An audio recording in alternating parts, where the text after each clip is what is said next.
Hello and welcome to another edition of Legislative Update on Okemo Valley TV. This program is a collaboration between Okemo Valley TV and the Vermont Standard newspaper. My name is Tom Ayers and I'm the senior staff writer for the Vermont Standard. I'd like to welcome State Representative Tesha Bus, as always, to this weekly legislative update during the Vermont legislative session. Tesha represents Woodstock, Plymouth, and Reading in the Windsor 5 district in the State House. Hi, Tesha. Thanks for having me back, Tom. Absolutely. Well, the legislature is ostensibly winding down, heading into the last 2 weeks of this biennium. And we'd like to take a look at what some of the major items are on the agenda as you move towards adjournment. It looks like sometime in early May. And can you give us a quick look-see at what some of the top items on the legislative docket over the next 2 weeks are? For sure. So one of the things that we have coming up are a lot of bills regarding some public safety issues, make big oil pay, and some other, like we have an emergency service bill that we are working on that will probably get to the finish line. All of the bills that came over from the Senate is what we're working on now. So in House Education, that is issues regarding literacy and how we teach literacy in schools and what we could do about that. We just passed the yield bill out. So I do want to speak about that a little bit because, I feel like property taxes is such an intense topic these days. And the yield bill only helped moderately. But it did help. So basically, every school district decides what they are going to spend on education. And what the state does is raise all of that money. We don't decide that we want to raise more money than what the schools say that they need. We raise the money that the schools say that they need. And so I just want to make that clear because a lot of times we get pegged as the people who are choosing to spend this money on education, and those are local decisions. So all we do is raise that money that you told us to raise locally. So, but what the yield bill did is in two different things. There is a cloud tax, and so that was we're using that cloud tax money to pay for universal school meals. So that's an income stream that we haven't had for a little bit. It can it's a spigot that turns on and turns off through legislative action. So that's what we will use to pay for universal school meals. And then the other thing that we did to help level set some taxes is usually your taxes are like an aggregate of 3 years of the market. So the last 3 years have been really hot since COVID in the market. So a lot of people's values are high. So what we did was, and in certain areas, it's much higher than in other areas. So to sort of level that playing field, we are using an average to do to add into the division to get our CLA, our common level of appraisal. So that will make it not as intense for, let's say, areas that are around ski mountains where they saw a really, really high upshoot in property values. And so that will be particularly helpful to Plymouth and to Woodstock for sure. Reading is a little bit more steady. So those are strong parts of the yield bill. The other thing that's really important to note is that there was a choice to do an extra 1.5% tax on short-term rentals. It's interesting, we haven't been able to get a statewide housing registry. I was trying to put through a registry of just short-term rentals so that we could see how many do we actually have. So I don't sit on the committees of jurisdiction to know what kind of data that they use to determine the fiscal note, how much money we can raise through short-term rentals. And their estimate, I think, is relatively low. We're talking about, $3.5 to $5 million.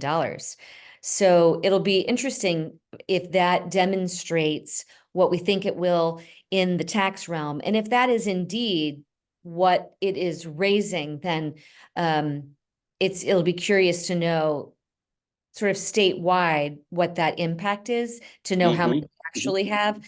The hard part is that I think that they're disaggregately, distributed. We're going to have so many more short-term rentals close to ski areas than we are, in the north. So, yeah.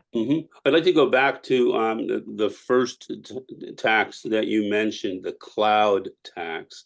Can you explain that a little more? I mean, I'm thinking, wow, you're going to tax use of the cloud on the internet? Is that? I don't know a ton of details about the cloud tax itself and how it functions. So I do some research for you and then get back to you next week because I don't feel like I have the proper terminology to explain it to the viewers and you. Okay, sure, absolutely, absolutely. Well, that's certainly an issue that we have. This whole issue of school funding is an issue that we've talked about quite a bit in this session of legislative update over the last several months. Let's talk about some of the other things that you mentioned. You mentioned the big oil. Yes. So it is a bill called Make Big Oil Pay. This started in the Senate and has just passed over to the House. This bill essentially figures out the amount of money that we spend in Vermont that addresses climate change issues. So, we have a lot of flooding. We're not having flooding except for changes in our climate. And then they take that amount of money that we have, that we're generally spending because the climate is changing, and they determine a percentage of that that is caused by the oil industry and the fuel industries. And then that is the hope that we can get that money, essentially, like the people that caused the problem are the people that are going to pay, polluters pay, essentially. And then that creates, that money goes into a fund, and then there will be a process, like a resilience implementation strategy on what we need to do statewide to deal with flooding. And we'll use that money to pay for it so that we don't have so much flooding damage to our communities in the future. Interesting.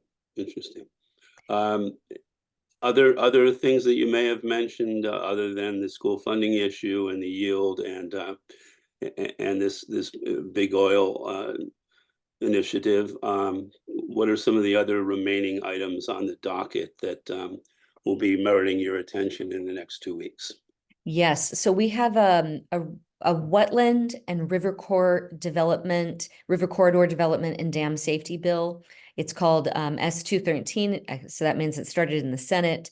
So it's going to be regulating wetlands on a 2-to-1 basis. So if you have a wetland and you want to do development work on it, you are going to have to create twice as much wetlands as you took away. Right now, the ratio is 1-to-1. So the wetlands are really needed because they are spongy areas that absorb water. And this is what we need to tackle some of our flood work. And then dam safety. I mean, we really struggle with dams. And I got to say that, being a Plymouth business owner and seeing Moneybrook and that hill collapsing, all that water, comes down and then it heads over to the lakes of the Okemo Valley. And the dam heading into Lake Amherst is really in need of significant repair. There is a nonprofit that's been created. They have been raising money. It's called PAL VT. And the thing is that without that dam, Lake Amherst is going to drop significantly in its water level. And that will change the ecosystem of Lake Amherst for sure. But then all that's going to go downstream into, Echo and Rescue and Pauline. And so it's really important that our local community understand how that dam functions and to reach out to PAL VT if you are somebody that really wants the level of Lake Amherst to stay the way that it is.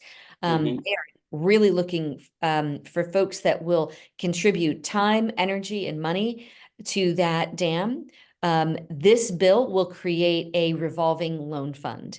So that Ah, could be what PAL VT then could use to really do the work that's needed on that dam. It's absolutely. not going to address the sediment issues. Um, we've spoken a lot in Plymouth with Marie Caduto, who is a specialist. She's been studying Money Brook and the effects of Money Brook for the last, ever since Irene. So this is, for 13 years. Mhm. You know, her philosophy is that there's really not much that can be done, that we should let nature take its course. Nature's changing so much faster than it has ever changed before. So I Mhm. think there are a lot of residents that are really frustrated to hear that that is the course of action, which is no action. But there has not yet been anything decided as to whether or not they can do any further silt reduction in those lakes. Mhm. So, Mhm. when two different sides of a situation have differing views of protecting the ecosystem, that usually leads to inaction. So Mhm. we'll see if any of that comes forward to be addressed, if how much that dam will actually impact. Maybe it'll impact more than what I see.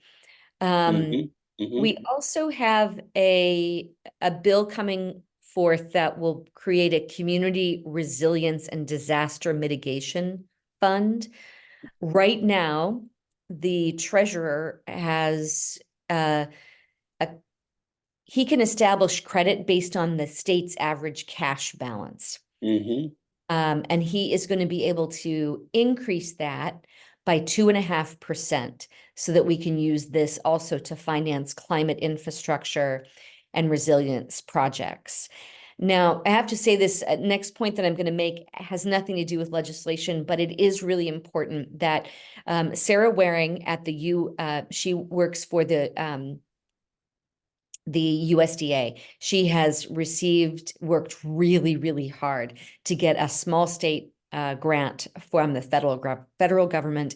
And she is working with the Vermont League of Cities and Towns and helping to train our town officials, our treasurers, in how to receive enough FEMA money from all of our disaster issues, as well Mhm. as town clerks or whoever it is that each town uses each time there is a disaster. So sometimes, the town of Plymouth, we didn't use our treasurer. There was another person that was hired. She may become our treasurer. I haven't found out if that's actually happened yet. I've been in State House coma.